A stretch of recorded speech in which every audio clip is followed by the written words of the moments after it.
Nova Zelandia reforza o dispositivo de busca do mariñeiro galego desaparecido dende o pasado sábado. Trátase de Juan Carlos Broullón, vecino de Bueu e xefe de máquinas do palangreiro Viking Bay, un buque con base en Vigo. Temos comunicación a esta hora con Javier Tousa, presidente da Cooperativa de Armadores do Porto de Vigo. Moi boa tarde, Javier. Hola, boas tardes. Estamos a falar neste caso dun mariñeiro curtido, as condicións do mar parece que a priori non eran malas. Non sei se tendes algunha sospeita de que puido acontecer. Non, he estado falando varias veces co armador do buque. Non había testigos presenciais porque non sabemos con exactitude a hora na que se produxo, o minuto exacto.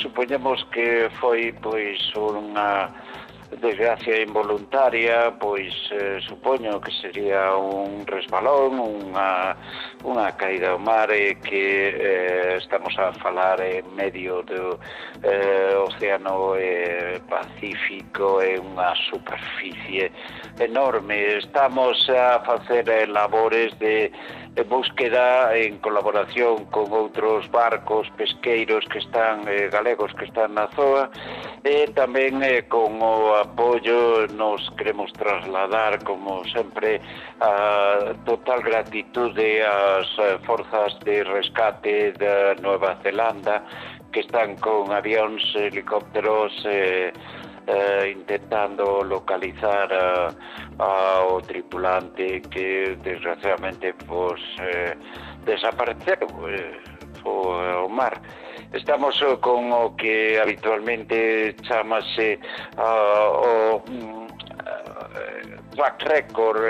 Estamos volvendo sobre nosos pasos, é dicir, o barco vai deixando un rastro de por que derrotero está a facer a navegación. En este caso estamos a volver novamente por donde anteriormente pasamos, anteonte, porque fai máis menos unha semana este barco estaba en Fiji, en a capital de Fiji, en Suva, realizando as labores de descarga e pertrechamento do barco, é dicir, acababa de empezar a campaña de pesca.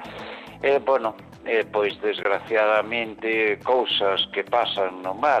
O mar nos dá as riquezas e o mar pide o seu tributo.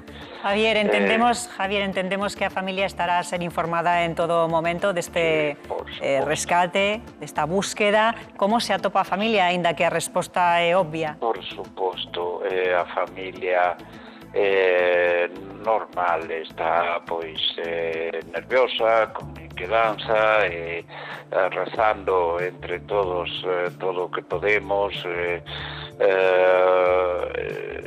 A xente do mar é unha xente moi especial porque a solidaridade entre os barcos da flota é tremenda.